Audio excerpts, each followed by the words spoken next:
So no Bill. That sucks. Bill didn't show up. Was looking forward to having him on. And maybe he'll show up later down the road. That sucks. Bill didn't show up. Was looking forward to having him. And shut that off. All right. Hey, everyone. Welcome to SEO This Week, episode 110. Sounds fancy. Sounds like we've been around forever, but we clearly have not. That's all right. We were supposed to have Bill Hartzer on. He's the Moz ambassador in the United States, and he was going to talk about expired domains and stuff. Didn't show.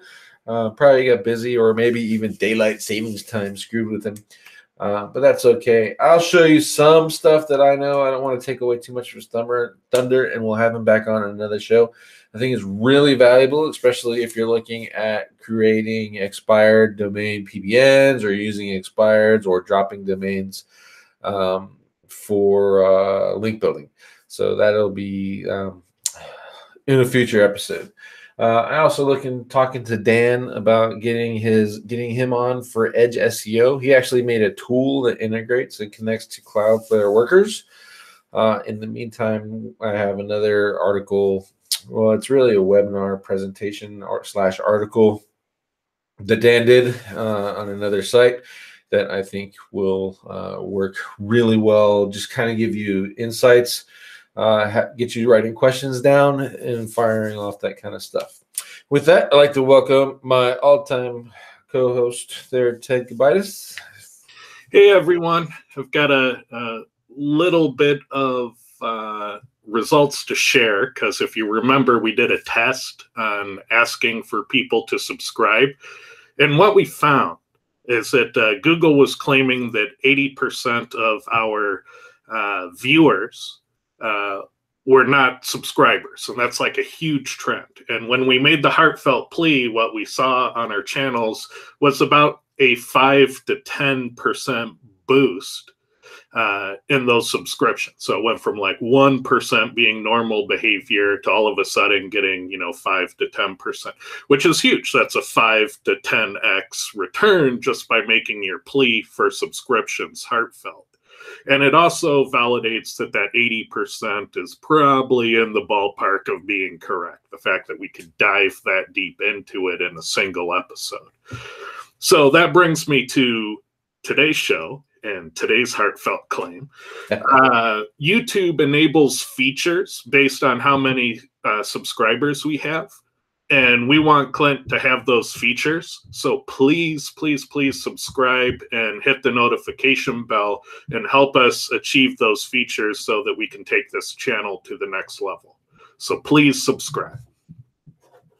And we're going to go over one of those features. I just found it the other day. Now, it's new to me. Does not necessarily mean that it's new. Let me see what's going on here. Come on, screen share. Turn on. Hello. Hello. All right, it's going to mess with me. It's not going to let me do screen share. Ted, can you do screen share?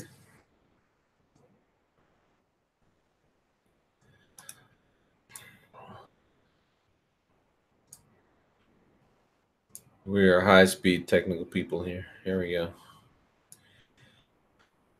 If you open up digitalear.com/SEO this week.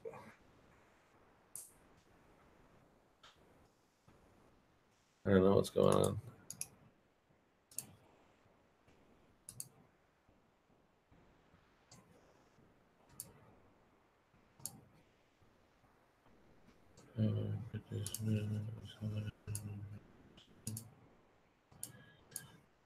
F you. All right, there you go. So just go down and scroll to the bottom there. And 110 right there. I'll make this work. Technical difficulties be damned. So we're going to go down through this article list. We'll just shoot down the list. You don't have to open the pages if you don't want to. If you want to, it might be easier. Here's my annoying pop-up. Alania Patel. So what I am going to do, since I have this list now in front of me, is I'll just run down those. I'm going to be looking at the pages. Unfortunately, this is going to cut our show short, but that's okay. I'll give you some time to kind of adapt and overcome with me.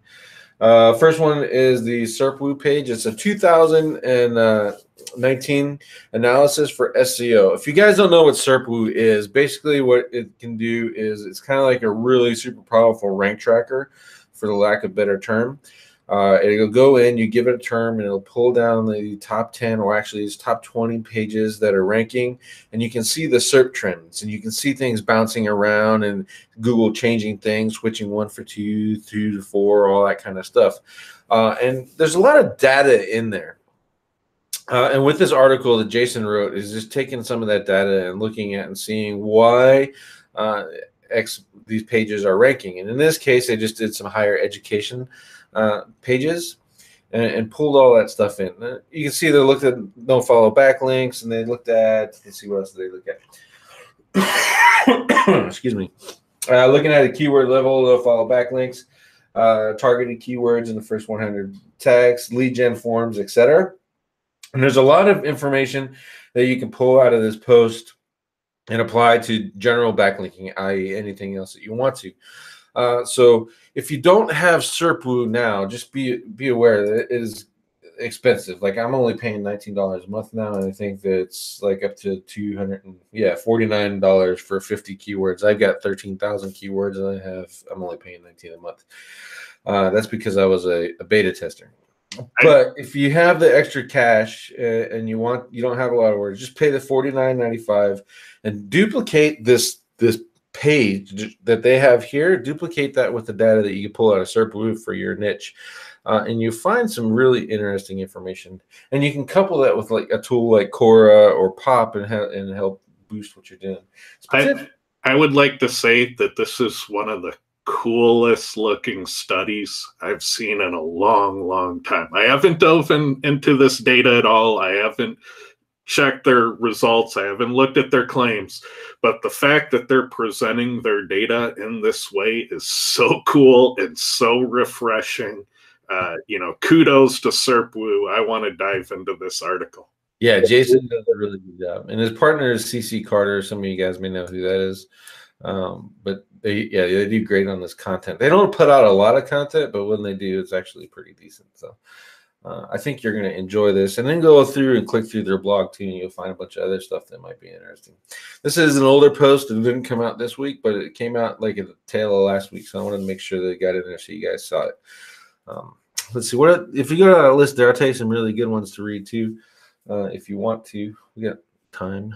Let's see. The free local search results checker is a good tool. We already talked about that. The local SEO guide from SERPWoo, that's also a good one. The online reputation management, that's okay. You can use the tools in SERPWoo to monitor online rep management, and that's one of the power points of having it. Let's see what else. And that audit one's actually pretty good. The rest of them, like I said, all of them are good, but those are the ones that I picked out. The Quora one there, also, that's a good one. So there's plenty of good content to talk about here. All right, next article is Cloudflare Workers. Yep, let's go to that one.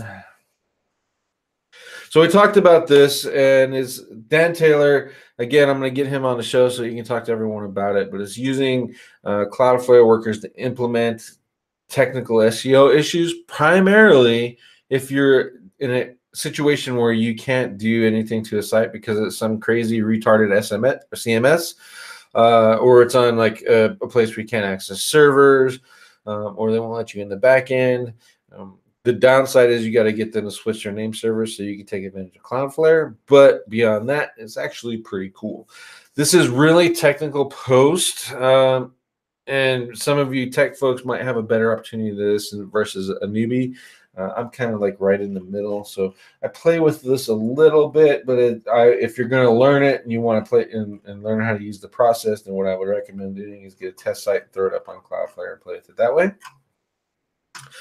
We're going to have him come on the show. He's going to talk about his agency, talk about Edge SEO and the tool that he's created in order to get this all talking to each other. So it kind of simplifies this madness.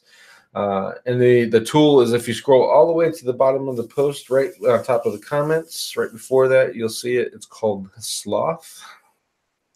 Up right there in that last paragraph, Sloth. Yep, that's the free tool, and you connect to that. You connect to your Cloudflare workers, and then it'll go ahead and, it'll do all the JavaScript for you. You don't have to learn coding. It's going to make it a little bit easier. Again, that's free. So I think it's a really good value to the SEO community that Dan provided, and I want to make sure that you guys are taking advantage of it and winning where you can. Because I know, right now, I think we got 5 clients on the list where this would be really helpful. Right now we're using Tag Manager, but maybe the Cloudflare Workers are better. So that's a good option. Let's see. Next article is the how to find high value. Where you got a community post? We can do that one. We'll do those two. Yep. So I was looking at YouTube and we were talking about features that you can turn on and off, and these are community posts. Think Google Posts, but for YouTube. They don't show them all the time. So basically you sign into YouTube, click home, and then there's this community post section that pops up over time. Right there, and you see the requirements to actually use it. So that's one of the features that we're going after. And basically what it is you do the posts, and it'll show up on whoever subscribed to you on their homepage when they're just scrolling around and messing through. It pops up sometimes and doesn't, and I think I get it like 1 out of every 10 times I'll see that community post section, but it's a good way to increase engagement. And I think this is going to be valuable if they leverage it right, or if it's leveraged right, to actually, 1, increase subscribers, and 2, maybe even increase the power of your channel so you can rank a little bit easier. And maybe perhaps ranking your videos as well. So we're going to see. I'm really looking forward to testing that. If I have to buy some subscribers for some test channels, maybe I'll do that to see if we can turn on that community post, but we'll see how that process works.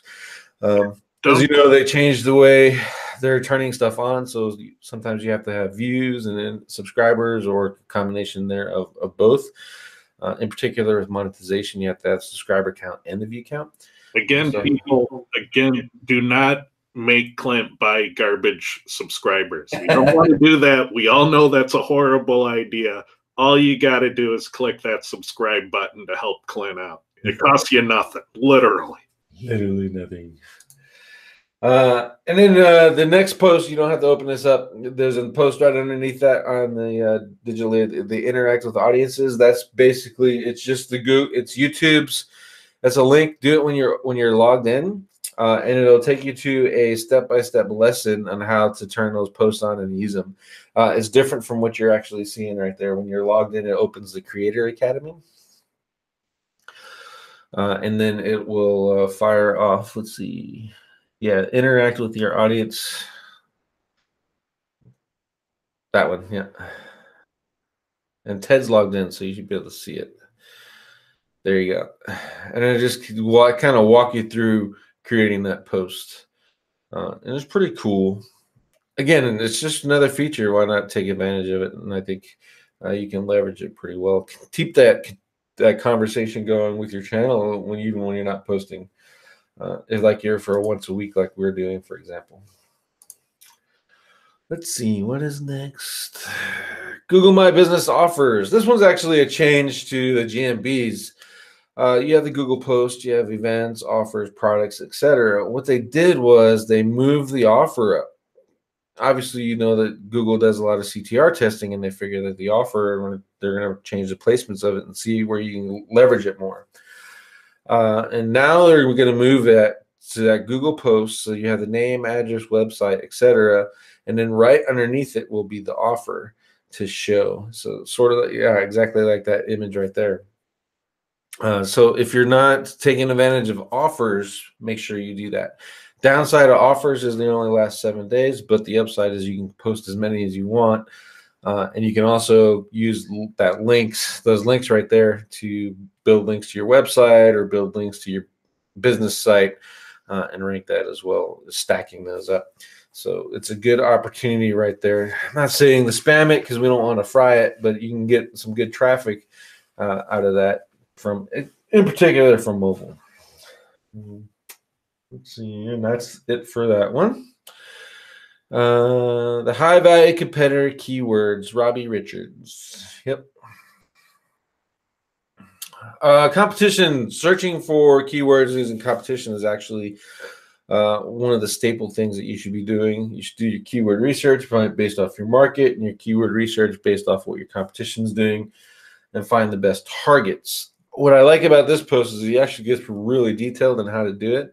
And if you scroll around some more, it's going to pop up a free course that he has for SEMrush because he's leveraging SEMrush to check this out.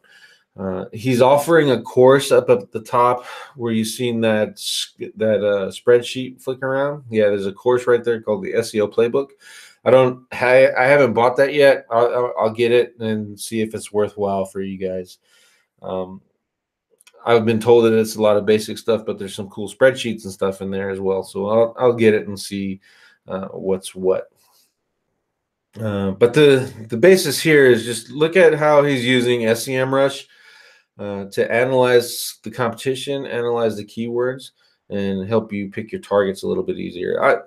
This is kind of a work smarter, not harder thing here, and you're letting your competition essentially do all the research, assuming you have smart competition into your market and save you a little bit of time, especially if you don't know the market in particular, which happens a lot if you're running an agency and taking anybody like we do. We just take anybody and then we learn the market afterwards. So, Ted, you got any? Obviously, you haven't reviewed this, but do you have any tips on competitor research?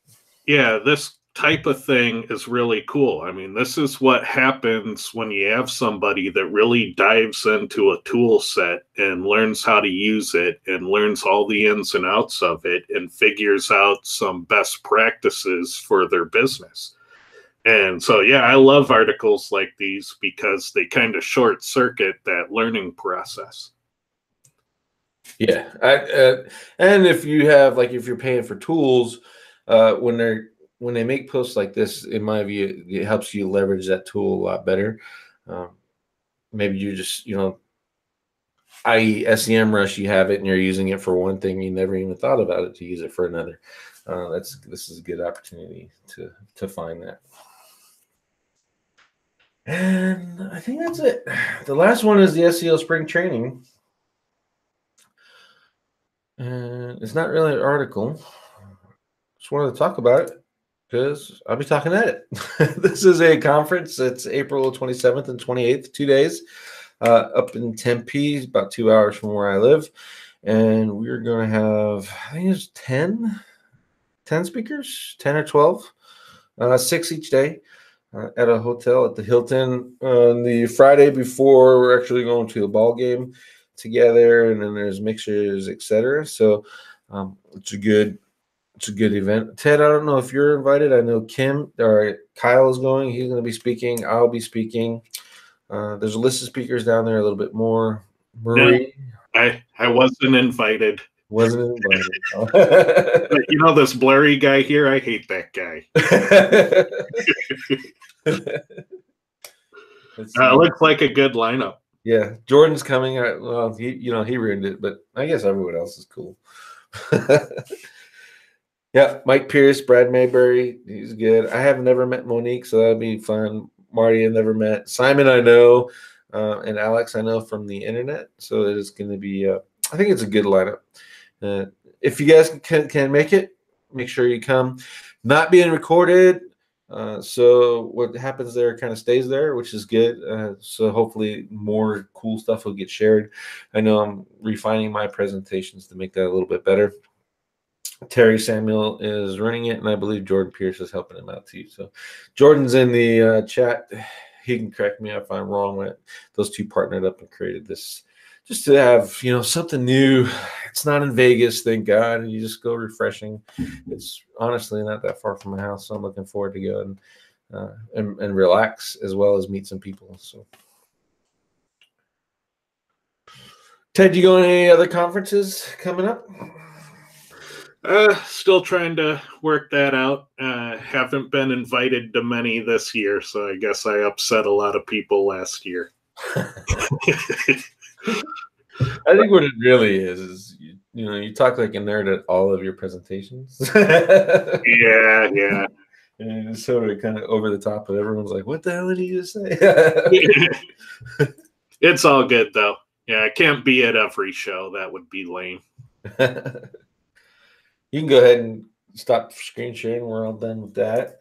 Like I said, I was going to go over the expired domain stuff just kind of broadly since Bill didn't make it, but since I can't share my screen, we won't mess with that. It's a good opportunity to, if you guys have some random questions and stuff, we can get those answered to you. There's one for you, Ted, is when you're talking about keywords placement, do you mean in the body or in the heading? I need to know the context of that question, and I don't know it offhand. So could they ask that in a different way? Yeah. Yokushin SEO. Yeah. That's for you. Kind of rephrase that question a bit. How difficult is to press the like button? That's a good question. It's almost like a teleprompter. Well, apparently it's nearly impossible. Almost never happens. Like trying to measure a neutrino. Let's see. Simon White, how about a Quora conference? Well, I'm thinking about starting a Quora Skype group that's free for anybody that wants to just, do community support or ask questions or talk about SEO in general. So I was thinking about doing that. So if you like that idea, let me know. Slack is better. 5.0, that's on the way. I heard you have a lot of UI stuff done. You're getting ready to put some new factors in there? Yeah. Quora 5 is in active development, and all the UI changes, all the fancy new UI is code complete. So what I'm doing now is I'm going in and enhancing the reports. And then once that's done, then I go in and I have to add in a ton of new factors. And when I say a ton, I'm talking about a large number of new factors. And then after that's done, I have to go back and modify the Quora tools so that they can support 2 different formats of reports. Then once that's done, then I can launch Quora 5. So still looking somewhere between 4 and 8 weeks out, most likely. That's not horrible. Plenty of time to hype it up. Roxbury asked the question, if you already use no silos, no pages, just posts for everything with no categories, can you still make silos by adding categories and attaching your posts without changing the URLs? Yes, you can actually do that. Just make sure your permalinks don't insert the categories into the URL slugs, and then your URLs won't change. Then set your categories up and assign those posts to those particular categories. And if you're really slick, you redirect your category page so it never shows at all, and it goes to your money page. So, for example, your category is SEO, and you have a whole bunch of posts about SEO. And you have an SEO page to convert customers, that's where in that URL slug is there. So the categories are there, but no one ever finds those category pages. That's a method taught by Kyle Roof. Boy, man, he showed me that probably a year and a half ago. I've been using it ever since. It's great. But proceed with caution whenever you change your URLs. If you have no traffic to lose, then go for it. No problem. Yeah. But if your business relies on your existing traffic, I would be very apprehensive about altering the URLs. Yeah. And it's also a good opportunity to find zombie pages. That's a reference I've seen this week. Pages that have no traffic, there's not getting any value, they're not ranking, then just kill them. If you don't want to promote them and you don't really care about them anymore, just delete them. and save yourself some trouble there too. Let's see. Is using the canonical tag an effective negative SEO technique, and what's the best way to defend yourself? Yes, it is. No, I won't teach you how to do it, and there is no way to defend yourself if it's done right. The best way to catch it is, assuming that it's done sloppily, is to keep watching backlink tools like Majestics and Ahrefs or even Search Console, and see if you can catch the canonicals. Those show up in those tools, but you got to, to know what you're looking for. And again, if you know how to do it and you know how to do it right, you never know it's being done to you until your site disappears from the search engine. So I'm not going to tell how to do it, because people will run to Google and tell them or ask them to fix it, and I like using it. So it's a good reputation management tool. Let's put it that way. Let's see, Ted, how different is Ahref versus DOM Detailer in Cora? Is there a benefit of using that for better data, or is it still the same? Well, Ahrefs, DOM Detailer, SEMrush, and outside of Cora, Moz and Majestic. These are all, backlink off-page data platforms for the large part. They have some on-page stuff too. But they're most known for their off-page databases. Google claims to be aware of between 1.5 and 200 trillion URLs. All of these websites combined have a slice of that in the billions. So none of them is authoritative compared to Google.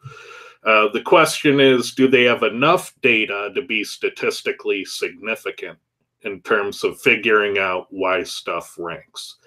And I believe that all the big players do. I think they've all shown that their primary ranking scores correlate with rankings for the most part. Sometimes those fluctuate. But where they tend to lose value is when you get very niche, very long tail in your search term. Then these databases tend to not have enough data to really tell you what's going on. So when we compare DOM Detailer and Ahrefs, DOM Detailer is an API into an API, so it's sharing Moz and Majestic data very affordably. So if you have no budget and you want that off-page data, DOM Detailer is the most affordable way to get access to some numbers. I think the Ahrefs data is a bit more comprehensive. So I personally use the Ahrefs and the DOM Detailer, but I tend to like the Ahrefs data more. But that opinion changes with time. There was a while about 3-4 months ago where it's like, hey, Ahrefs, what's going on? Your scores aren't correlating anymore. And that's likely not anything they did. That was a change in Google that Google later took away. Reverting. Yeah. So at the end of the day, I think if you have a high competition keyword, that all of these platforms have critical mass to tell you why things rank for off-page reasons. But when you get very, very long tail or niche, maybe not so much. Yep. If DOM Detailer giving you enough information to compare and contrast to say which one is closer?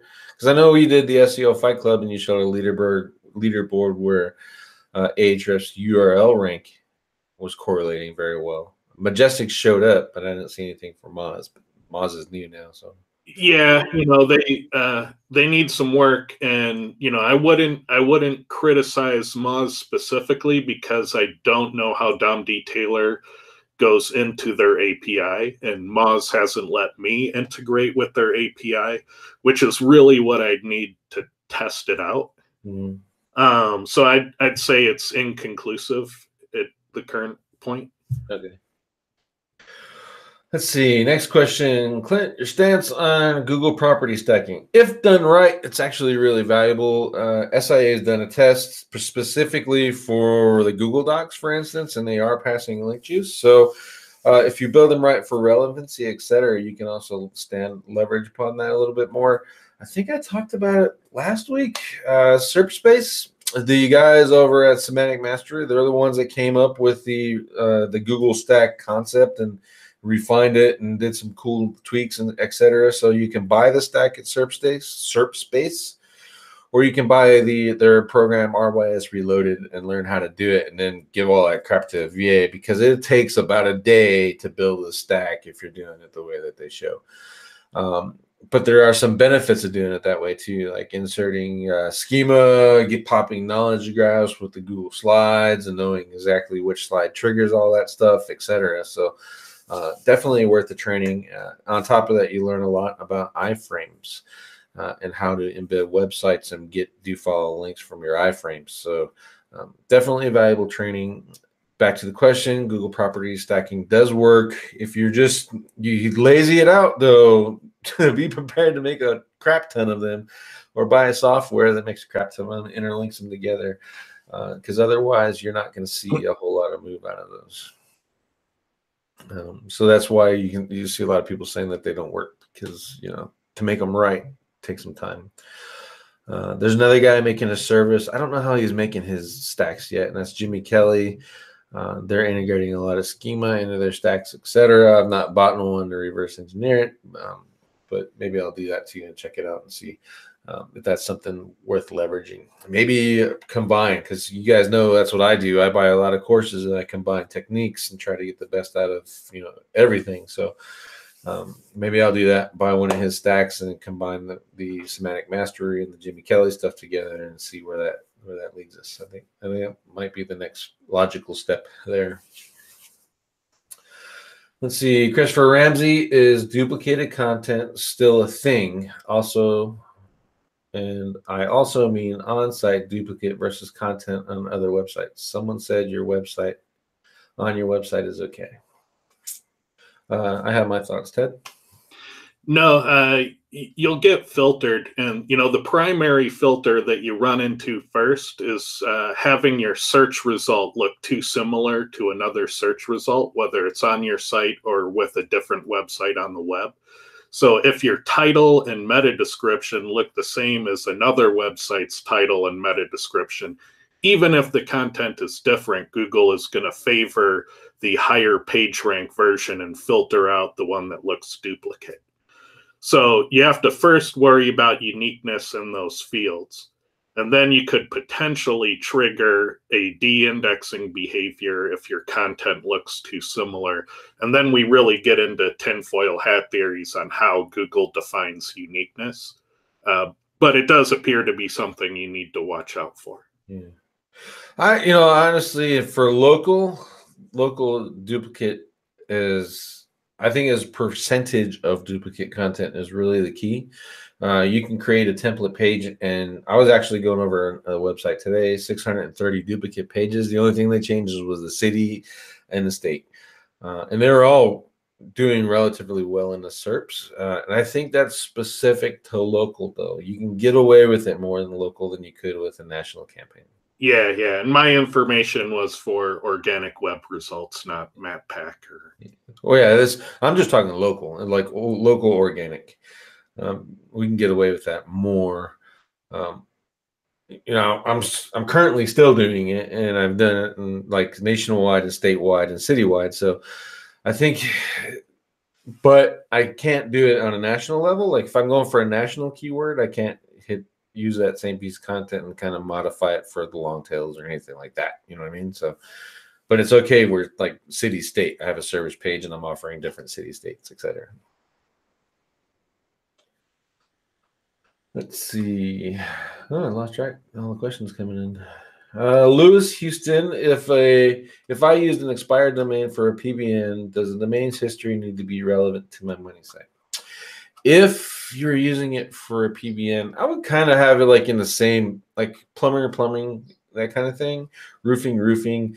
Maybe contractor. My PBN is about contracting or contractors. Then it can go to roofers and plumbers and all that kind of stuff. So just kind of niche relevant.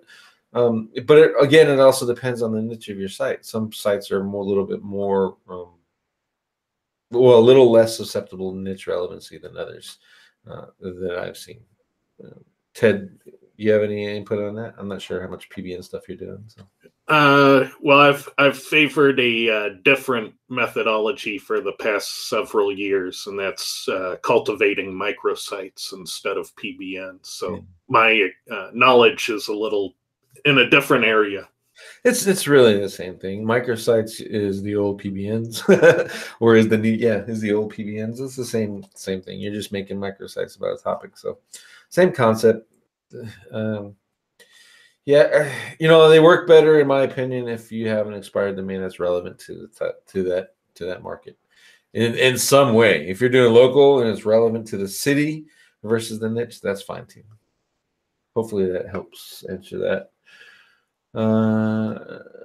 You can send SEOs back. Actually, I was Ted and Josh talking about Quora and keywords, and Josh mentioned that keywords placement matters, so I don't get it. I think what he's talking about is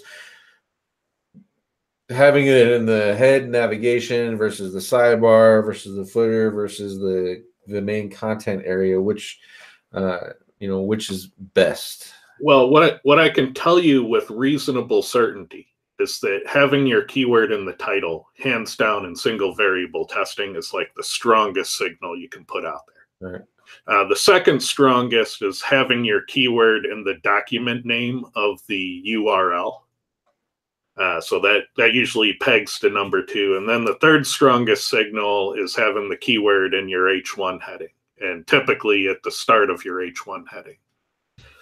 Then after that, there seems to be ranges of things that tend to be roughly equivalent, and you quickly get into equivalence with, how much better is, a keyword in a EM tag versus just a plain keyword mention on the page, and they all start getting roughly equivalent.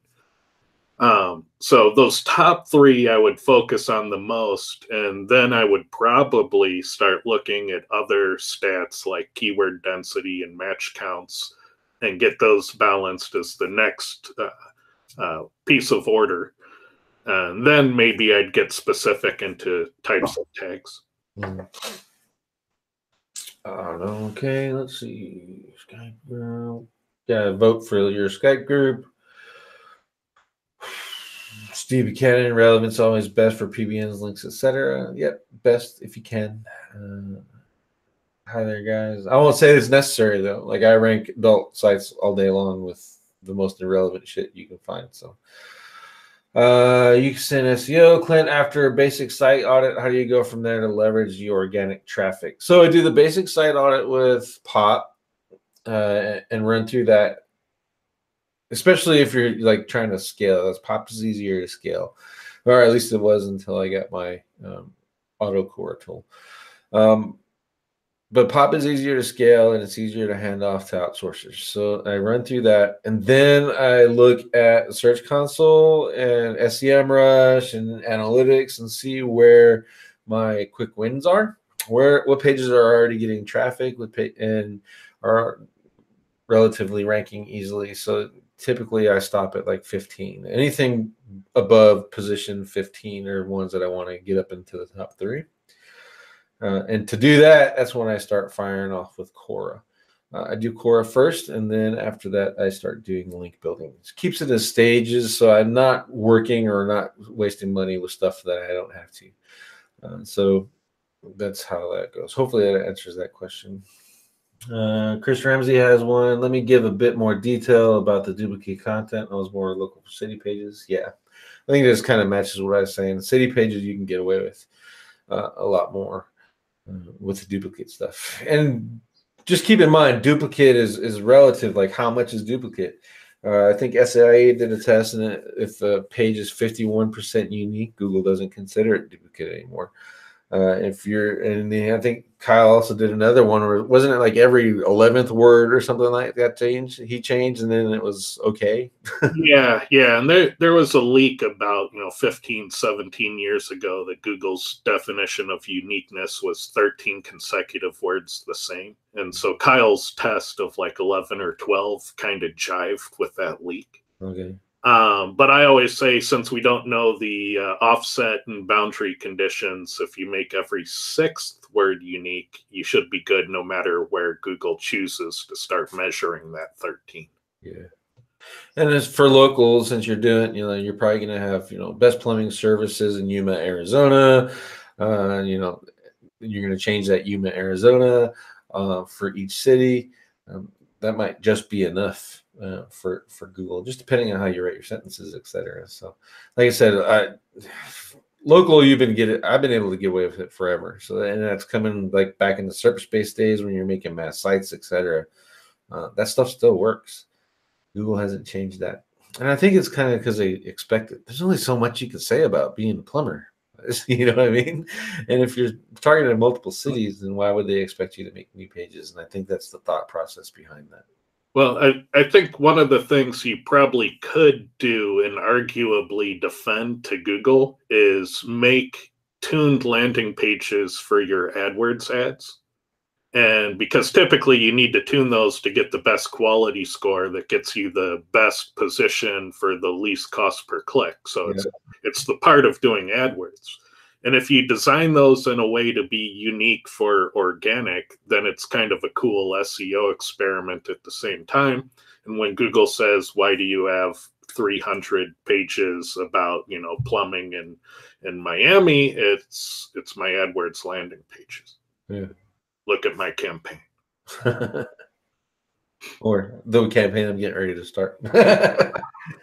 That's a good point, though. Yeah. I know Derek Booth, he teaches PPC stuff, and that ties right in with his SEO campaigns. He's actually running PPC first. He optimizes for that high quality score, and then he builds the backlinks, and that's how he ranks websites. So that makes perfect sense, honestly. So.